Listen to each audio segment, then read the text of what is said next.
देखिए, ताउते तूफान गुजर चुका है, लेकिन तूफान ने पिछले दिनों भयंकर तबाही मचाई। तूफान की चपेट में आया एक विशालकाय जहाज पिछले 13 दिनों से पालघर के समंदर में फंसा है। चट्टानों से टकराने के कारण जहाज के कई हिस्से टूट चुके हैं, लेकिन चिंता की बात है कि पत्थरों से टकराने के बाद जहाज में रखा हजारों लीटर डीजल लगातार पानी में बह रहा है।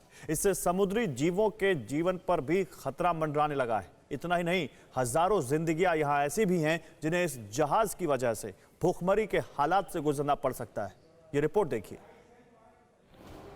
पश्चिमी तट पर साइक्लोन ताउते और पूर्वी कोस्ट पर साइक्लोन यास, इन दोनों चक्रवातों ने कई राज्यों को प्रभावित किया। देश और देश की जनता इनसे पूरी ताकत से लड़ी और कम से कम जानहानि सुनिश्चित। ताउते तूफान में फंसा, पत्थरों से टकराया। समुद्री जीवन पर खतरा, 13 दिनों से तेल का रिसाव। हजारों लीटर ईंधन बहने से समंदर का पानी हुआ जहरीला। समंदर में ऊंची उठती लपटें और पत्थरों के बीच में फंसे विशालकाय जहाज का तूफान की चपेट में आने के बाद ये हाल है। ताउते की चपेट में आने के बाद जहाज बेकाबू हुआ तो पानी के अंदर के चट्टानों से टकराते हुए समंदर के किनारे आकर फंस गया। ताउते की ताकत का अंदाजा इस बात से लगाया जा सकता है कि विशालकाय जहाज तूफान में इस कदर अनियंत्रित हुआ कि खुद को पत्थरों से टकराने से भी नहीं रोक सका।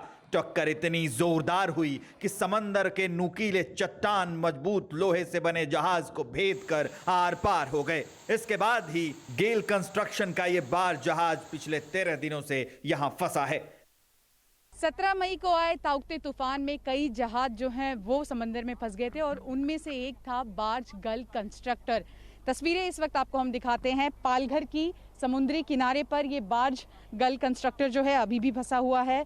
आपको बताया उस दिन जब तूफान आया था तब चट्टान से टकराकर ये बार्ज यहाँ पर फंस गया था, लेकिन इसके साथ साथ ही जो टगबोट वरप्रदा थी वो भी पानी में बह गई थी, पूरी तरह से डूब गई थी। इस बार्ज पर 137 लोग थे, सभी को सुरक्षित निकाल लिया गया।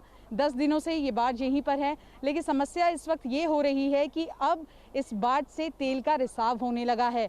लगभग 80,000 लीटर डीजल जो है वो इस बार्ज में मौजूद हैं और धीरे धीरे ये पानी में बह रहा है, जिसकी वजह से समुद्री जीव जो है उनको काफी खतरा है। जहाज के निचले हिस्से की मजबूत चादर टूट चुकी है। नतीजा, जहाज में रखा डीजल लगातार 13 दिनों से बह रहा है।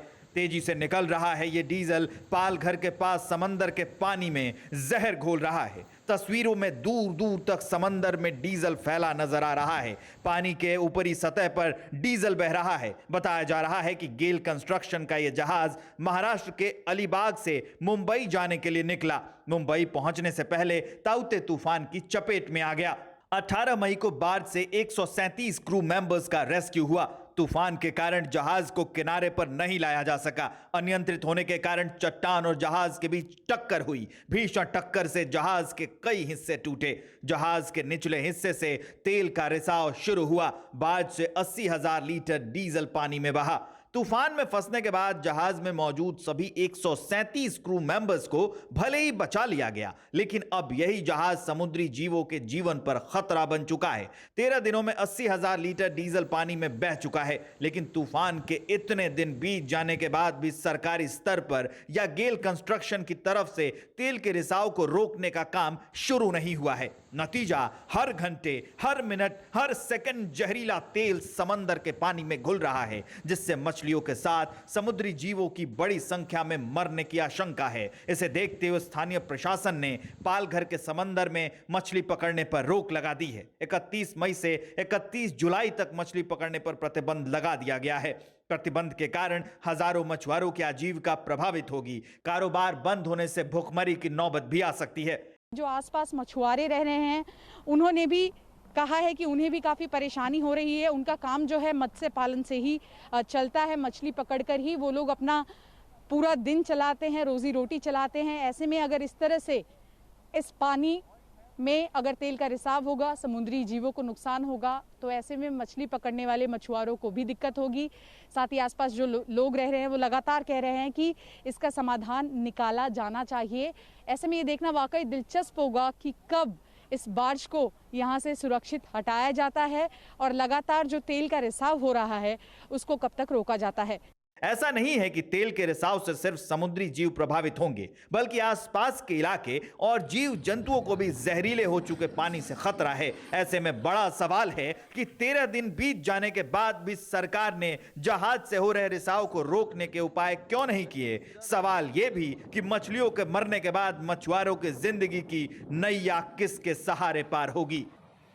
फिक्र आपकी, सोमवार से शुक्रवार रात 9 बजे सिर्फ TV9 भारतवर्ष पर।